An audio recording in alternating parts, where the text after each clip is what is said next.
Donnez-lui la passion. On oublie les passions. Passion, passion. Elle m'a dit le nom de sa grande passion.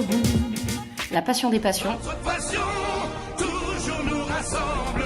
Un podcast de Salut la compagnie. T'as juste besoin d'une passion. Bonjour, je m'appelle Florence Porcel, j'ai 34 ans donc, et je suis autrice, comédienne et animatrice, et en fait je fais de la vulgarisation scientifique, c'est mon métier, et je suis spécialiste du spatial et des sciences de l'univers. Voilà, j'espère que c'est une présentation assez complète, et il se trouve que dans la vie j'ai une autre passion, autre que l'espace, je veux dire, et les trucs de geek. Enfin, cela dit, c'est quand même un truc de geek, ma passion, parce que c'est les Rubik's Cube. J'adore les Rubik's Cube, je trouve ça génial. Bah, alors, à ce niveau-là, je pense qu'on ne parle plus de geek, mais de nerd, je crois. C'est le niveau au-dessus, mais voilà. C'est pire. Nerd, c'est pire. C'est vraiment le level vraiment, vraiment au-dessus, là où tu ne sors jamais de chez toi. Ouais, c'est trop des clichés, des stéréotypes, hein, pardon, mais je m'inclus dedans. Et ouais, c'est vraiment c'est la version hardcore de geek nerd. Mais d'où ça vient ? Bah déjà, moi je suis née dans les années 80 donc, et des Rubik's Cube, j'en ai vu partout chez les amis chez lesquels j'allais. Enfin voilà, c'est sorti dans les années 70, et je trouvais ça rigolo et tout, ça me fascinait, mais évidemment j'ai jamais réussi à en résoudre un parce que voilà, c'était trop compliqué. Mais en même temps, j'aimais bien l'objet, je le trouvais joli. Et puis c'était agréable à manipuler, et puis voilà, et puis j'en avais pas. Et donc forcément quand j'en voyais, ça me fascinait.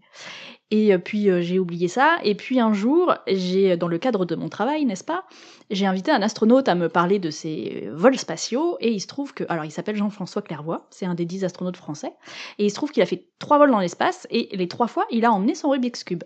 Et ça, je le savais parce qu'il me l'avait déjà raconté, mais je voulais qu'il me le raconte face caméra. Et donc, on avait un Rubik's Cube pour l'occasion, on en avait acheté un, la prod en avait acheté un. Et puis, il m'a fait une petite démo d'un truc que je pouvais faire comme ça. Il m'a appris en 30 secondes à faire un truc un peu classe, qui claquait un peu, quoi. Et il est reparti, et à la fin de la journée de tournage, je me suis dit, mais... Alors, je lui ai demandé de le dédicacer, déjà. Et il est là-bas, dans l'étagère, dans la pièce à côté. Et donc, à la fin de la journée, je me suis dit, mais Enfin, ça m'énerve. Pourquoi un astronaute arriverait à résoudre ces trucs-là et puis pas moi ? Voilà, c'est vraiment par pur péché d'orgueil, je l'avoue. Hein. Et le lendemain, ça m'a pris comme une envie de pisser. Je suis passée à côté d'une Fnac, je me suis dit, allez, je vais en acheter un. Et j'en ai acheté un, et je me suis dit, bon, je pense que c'est vraiment très compliqué, ces trucs-là.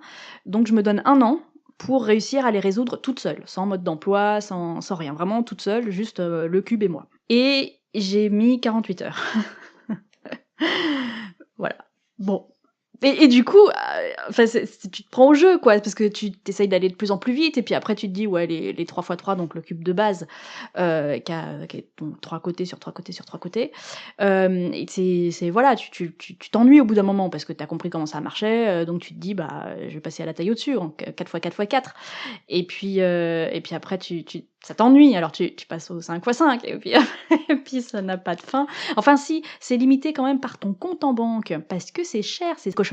Et donc le dernier là que j'ai dans les mains, c'est un 9x9, c'est le Père Noël qui me l'a apporté, hein, parce qu'il avait un budget plus élargi que le mien. Et donc voilà, j'ai pu avoir le 9x9 comme ça. Mais ça devient une addiction, c'est épouvantable. La première fois que j'ai eu dans les mains, donc le soir du réveillon de Noël, quand le Père Noël est passé, me l'a porté sous le sapin, j'ai mis, je crois que j'ai mis entre 1h30 et 2 heures.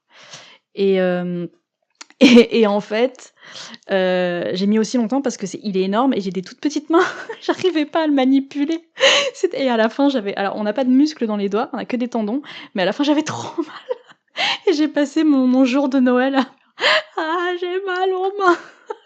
Et c'était horrible parce que je voulais le refaire et le refaire et le refaire encore. Et maintenant, je mets entre 1 heure et 1h15. Voilà. Mes doigts se sont habitués. 48 heures, en fait, 48 heures, c'est le temps que j'ai mis pour apprendre à le faire toute seule.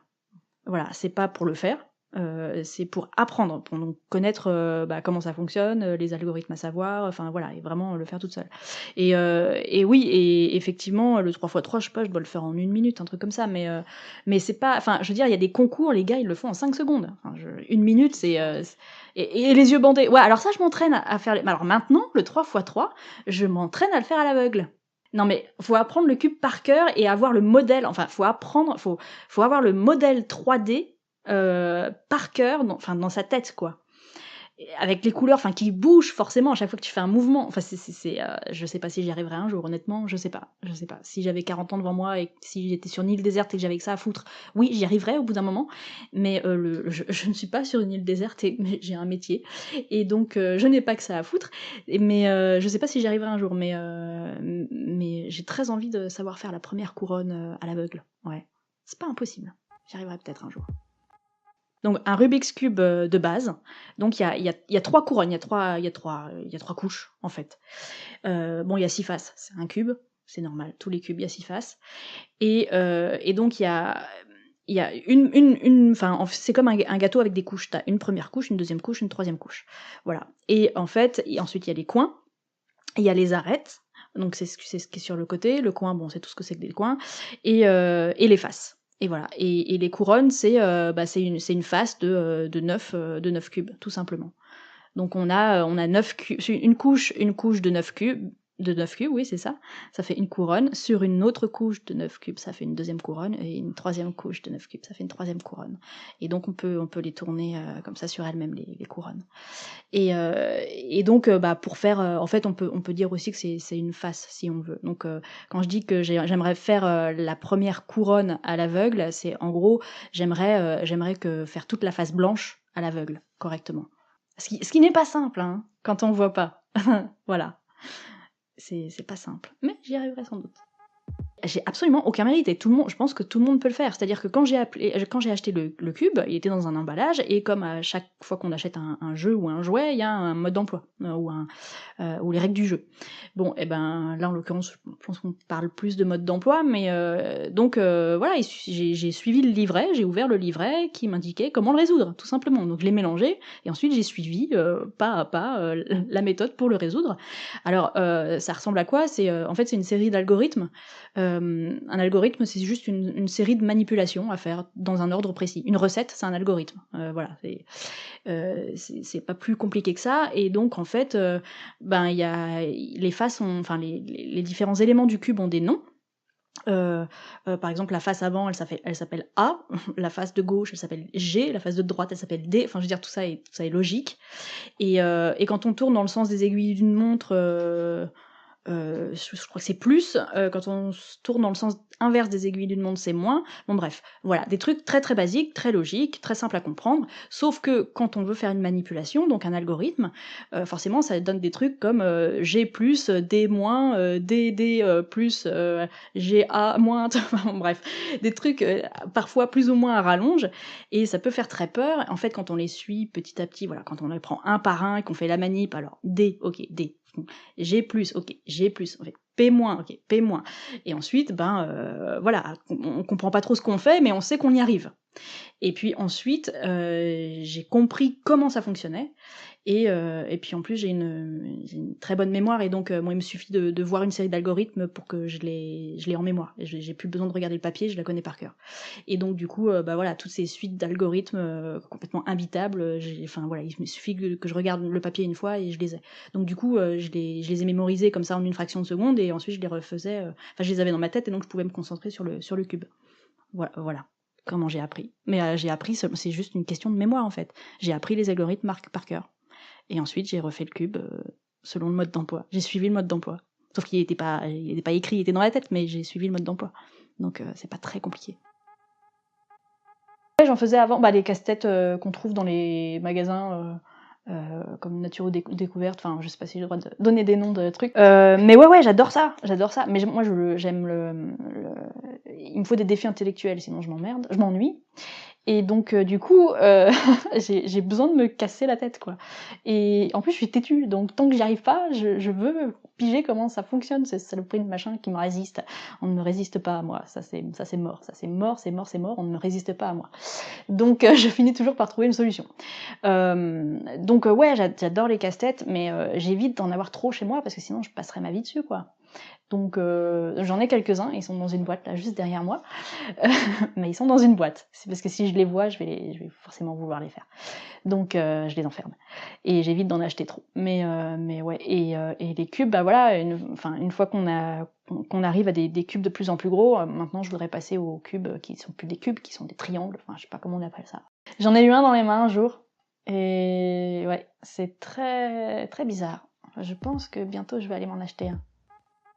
Ça me rassure, c'est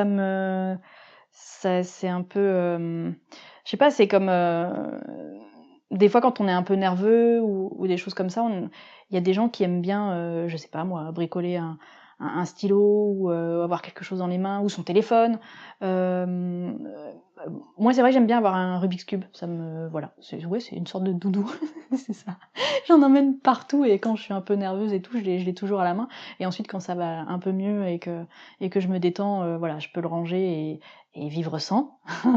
mais souvent j'en ai souvent parce que quand il y a beaucoup de monde ou beaucoup de bruit ou enfin je me sens pas très bien, donc du coup voilà, ça m'aide à tenir le cap, à rester concentrée sur un truc précis qui me rassure, que je connais, qui est familier pour moi, et donc du coup c'est ma base, ça, voilà. Et une fois que tout va bien, que je me sens en sécurité ou pas trop, voilà, et je peux le ranger et survivre sans. À chaque fois que j'en ai un plus gros, c'est le plus gros mon préféré. Donc forcément, à chaque fois que j'en achète un autre, ben les autres ils se disent oh mince, elle m'aime plus. Mais si, mais je les aime quand même. Mais je préfère le plus gros. Là, pendant les vacances de Noël, j'ai vu qu'un Français avait imprimé en 3D. Je crois que c'est un 32 x 32 x 32, mais à vérifier, je sais plus le chiffre exact, mais c'est un truc de ce genre-là. Non, c'est hyper impressionnant. Et il y a la démo, hein, la vidéo est sur YouTube. Et moi j'étais là avec des yeux mais énormes et je veux ce truc, je veux ce truc. Alors je crois qu'il le vend 12 000 ou 15 000 euros. Enfin bref, c'est voilà. Ou alors c'est pas grave, je lui demande ses plans et je l'imprime moi-même. Je veux dire, bon, on peut s'arranger. Mais je veux résoudre ce truc-là un jour. En dessous, il me semble que le plus gros que j'avais vu avant ça, c'était un 17 x 17 x 17. Et le mec, pareil, a fait un time-lapse pour le résoudre en vidéo sur YouTube. Et je crois qu'il a mis 2 ou 3 jours. Bon, l'accéléré évidemment, mais voilà, c'est pas compliqué. Ça reste la même technique, mais c'est de plus en plus long. Et voilà, moi ça m'occupe pas mal dans le TGV. C'est bien. C'est un plaisir solitaire. Oui, aussi, hein, je veux dire, il y a des tas de plaisirs solitaires, il n'y a pas de mal à avoir des plaisirs solitaires. Et mais en fait, le truc, c'est que déjà, ouais, c'est pas un jeu que tu fais à plusieurs, parce que sinon, je jouerais pas, parce que je rappelle que voilà, je suis une nerd. Et et je sais qu'il y a des concours et tout, mais moi je suis pas, la compétition m'emmerde. Enfin, j'ai pas très envie de ça. En fait, moi je fais ça parce que ça me détend, parce que ça m'amuse, parce que ça me fait passer le temps dans le TGV, parce que je trouve ça joli, parce que c'est plein de couleurs, parce que c'est plein de formes géométriques, et parce que si c'est mélangé, c'est impossible que ça reste mélangé. Il faut que je le remette dans l'ordre, quoi. Je peux pas, c'est pas possible. Donc voilà, voilà. Mais donc je suis sûre qu'il y a des gens autour de moi qui savent en faire, mais en fait je m'en fous d'en parler avec eux parce que je suis pas dans la compétition, je suis pas en train de comparer un score que j'aurais fait, je m'en fiche. Je sais pas, je me chronomètre pas. Si je regarde, mais en fait je vois en temps de TGV. Voilà, non, je suis vraiment tout le temps dans le TGV. Le TGV est ma deuxième maison, il faut le savoir. Mais c'est fou parce que même si on a envie d'être seul avec son cube quand on le prend et quand on veut le résoudre, il y a toujours quelqu'un qui vient, enfin, veut dire, ce truc est universel. Si tu veux pécho, enfin non, moi j'ai jamais pécho avec, mais je veux dire, si tu veux te faire des amis, enfin, prends un cube, quoi, dans la rue, dans les transports en commun, mais t'es jamais tranquille. C'est ouf. Toi, tu veux juste être dans ton truc, avec ton casque sur la tête, pas être embêté, et faire un truc avec tes mains, et vraiment faire comprendre que t'as un truc à faire, et donc que tu veux pas être embêté. Mais non, les gens viennent quand même t'en parler, parce que ça les fascine. Et qui se demandent, ah mais en fait, ça se résout vraiment, ces machins-là, mais on fait pas des manipulations au hasard, il y a vraiment une technique.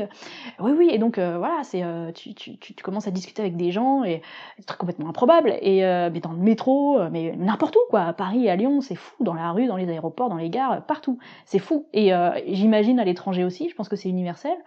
Et donc du coup c'est marrant, c'est une sorte de lien social, ce que j'ai appris un peu à dépens, parce que à la base c'était pas du tout pour ça, c'était même pour l'inverse, mon rêve.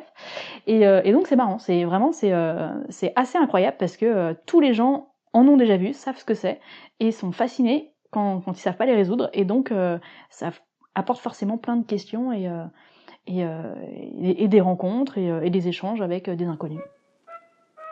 Il y a peut-être un côté Madeleine de Proust, ouais, parce que effectivement c'est un objet que j'ai vu quand j'étais petite, enfin que j'ai grandi avec plus ou moins, enfin, ça reste dans l'inconscient collectif en fait de la culture des années 80. Mais j'étais comme une ouf quand j'ai vu par exemple les Moi Moche et Méchant 3 dans Moi Moche et Méchant 3. Enfin, le méchant, qui est une ancienne star des années 80, vit dans un Rubik's Cube géant, quoi. Mais moi, j'ai hurlé dans le cinéma, j'étais comme une ouf, quoi. Si j'avais pu, je serais mis debout et applaudir. Enfin, voilà. Mais bon, je pouvais pas. Il y avait des enfants. Et cela dit, non, on était plus adultes que d'enfants dans cette salle. Et peu importe. Mais ouais, il y a peut-être un côté Madeleine de Proust. Cela dit, même s'il y avait pas ça, je pense que c'est tellement intéressant de savoir... en fait, moi, ce que j'ai trouvé fascinant quand j'ai appris il y a un peu plus d'1 an, donc c'est assez récent en fait, et j'aurais adoré passer une IRM avant d'apprendre et de passer une IRM après, parce que j'ai senti mon cerveau se transformer. Je sais pas si j'ai senti des neurones pousser, ou enfin je sais pas si on peut vraiment sentir ça, mais en tout cas j'ai senti une différence dans ma vision de la vie en fait, parce qu'un cube c'est en 3 dimensions, et donc il faut qu'on apprenne en le résolvant à se mouvoir en 3 dimensions. Et donc du coup c'est quelque chose que j'ai eu beaucoup de mal à faire. Je sais pas si vous faites du piano, si vous avez, bref, si les auditeurs font du piano, enfin moi je suis gauchère, et donc quand j'ai commencé le piano, il a fallu que j'inverse mon cerveau, parce que c'était ma main droite qui fonctionnait le plus souvent. Et donc j'ai mis 1 an, juste un an, juste pour dire à mon cerveau, non, c'est à l'envers, c'est la droite. Et ça m'a pris 1 an. Après cette année-là, qui était vraiment compliquée, parce que franchement c'était dur, c'est parti tout seul. Mais voilà, et là il y a eu un effort. Je pense que le cerveau est assez plastique, et il y a eu un effort. Et là, cette vision en 3 dimensions, je l'avais pas du tout, parce qu'on vit pas en 3 dimensions. On vit pas dans l'espace, on flotte pas dans les 3 dimensions on n'est pas un poisson. On se meut pas en 3 dimensions, on se meut sur un plancher des vaches qui est, voilà, on a un avant, un arrière, des côtés, mais on n'a pas de profondeur en haut ou en bas. Donc du coup, on n'a pas évolué avec un cerveau habitué à se mouvoir en 3 dimensions. Et je pense que les astronautes, ils doivent pas mal être désorientés au début quand ils sont dans l'espace, à cause de ça. Mais apprendre à résoudre un cube comme ça m'a vraiment, j'ai senti que mon cerveau s'était transformé. Et donc j'aurais adoré savoir quelle partie exactement du cerveau ça fait travailler, et en quoi ça a changé. Je sais pas, mes réseaux de neurones, ou ça a créé je sais pas quoi. Enfin, j'aurais adoré. En termes de neurosciences, je pense que c'est fascinant. Mais bon, j'ai pas accès à un IRM comme ça. Ouais. J'en ai combien ? Attends, je vais compter. 1, 2, 3, 4, 5, 6, 7, plus celui dédicacé par Jean-François. 8, du coup. J'en ai 8. J'en ai 8. Alors, j'en ai 3. J'ai 3 fois 3 fois 3. Parce qu'il y a celui qui est dédicacé. Il y a celui que j'ai acheté pour apprendre.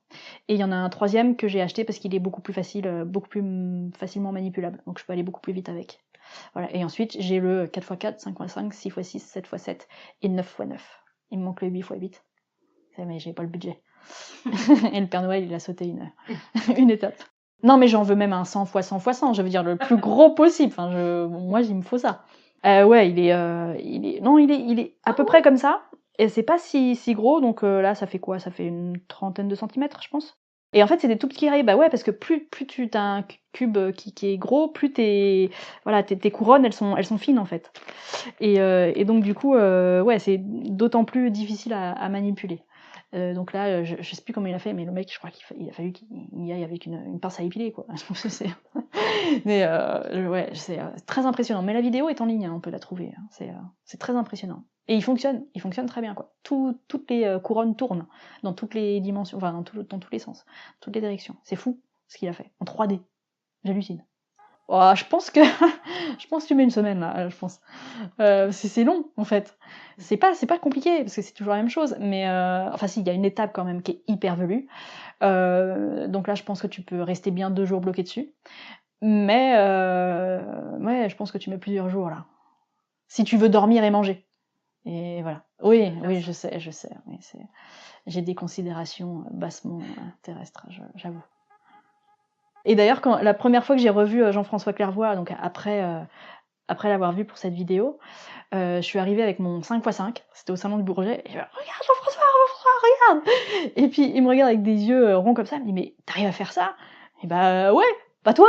Ah bah non. Tu peux m'apprendre? Je dis mais comment c'est possible? Non, c'est pas, attends, non, Jean-François, non, c'est pas comme ça que ça se passe. Normalement, c'est l'astronaute qui apprend à la petite jeune femme comme moi, là, à faire un truc. Non, pas l'inverse, c'est pas possible ça. Et donc, donc voilà.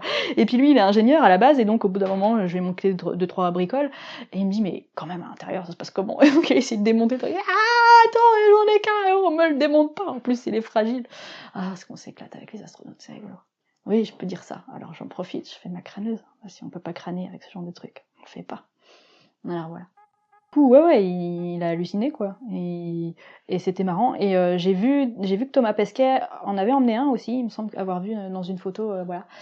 Malheureusement, j'ai pas pu lui poser la question parce que quand je l'ai vu la dernière fois, voilà, fait l'aller-retour et on n'a pas pu aborder le sujet, mais prochaine fois que je le revois, je lui demande s'il l'a emmené et s'il sait les résoudre. Parce que ça se trouve, il sait pas. Voilà. Est-ce qu'il l'a apporté juste parce que c'est à lui ou parce que c'est un ami qui lui a demandé de ou alors j'en sais rien, pour une opération de com, ou je sais pas. Oui, je sais que Jean-François Clairvoy, vraiment, il adore faire ça. Et la question, c'était, mais comment on peut résoudre un machin pareil en étant soi-même en 3 dimensions et en tournoyant sur soi-même. Et voilà, oui, non, parce que l'enjeu est là, j'ai envie de dire. Et Jean-François Clairvoy m'a dit non, moi ça me posait absolument aucun problème. Voilà, mais lui, c'est une tronche. Voilà. Lui, pour le coup, la vision en 3 dimensions, c'est juste un des meilleurs au monde, voire même le meilleur au monde. La NASA a dit c'est lui qu'on veut pour telle mission parce que il y a que lui qui a une vision comme ça. Donc voilà, non, franchement, c'est une tronche. Et donc, ça ne m'a pas surprise plus que ça qu'il puisse le résoudre sans problème en apesanteur. Moi, j'aimerais bien essayer. Il suffit que je refasse un vol 0G. Avis aux personnes qui organisent les vols 0G. C'est pour le bien de la science, je vous dis. Et cela dit, en une parabole de 20 secondes, bon, il m'en faudra plusieurs pour le résoudre, mais ça se fait. Je pense que ça se fait. Maintenant, mais c'est comme, je reviens au piano, mais c'est comme le piano, au bout d'un moment, il faut plus que tu réfléchisses à ce que tu fais. Parce que des fois, j'essaye d'expliquer, voilà, d'apprendre 2-3 trucs. Et en fait, quand tu réfléchis, que tu fais trop lentement, c'est mort. Tu te plantes. Et en fait, c'est comme le piano. Au bout d'un moment, si tu connais un morceau par cœur, il faut surtout pas te dire, alors, au coup prochain, je fais tel accord. Parce que t'as toutes les chances de te planter. Ton cerveau, enfin, ton inconscient, c'est mieux que toi. Tes mains savent mieux que toi. Donc, au bout d'un moment, il faut laisser tes mains faire. Comme au piano. Parce que vraiment, elles savent mieux que toi. Si tu mets la conscience dessus, c'est mort. Tu te plantes. Tu veux faire un slow cup? Je sentais que t'avais envie d'applaudir. Non, mais je trouve que ça finit super bien avec t'es mort. T'es mort. C'est cool. You're dead. C'est pour toi. C'est vrai. C'est bon, ouais, bien sûr.